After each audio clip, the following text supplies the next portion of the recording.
नमस्कार, मी doctor Shekhar Shiradhonkar, kidney प्रत्यारोपण तज्ज्ञ, सेठ नंदलाल धूत हॉस्पिटल.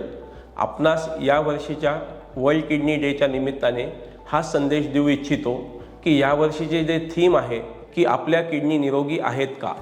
साधारणतः आपण बघतो की किडनीच्या आजाराचे महत्त्वाची जी कारणे आहेत त्याच्यामध्ये डायबिटीज, हाय ब्लड प्रेशर, काही अनुवंशिक आजार, स्थूलता व किडनीच्या मूत्रमार्गातील काही आजार ही महत्त्वाची कारणे असून किडनीचे आजार जर का आपल्याला 100% टाळायचेच असतील तर काही महत्त्वाचे उपाययोजना पण आपण करू शकतो.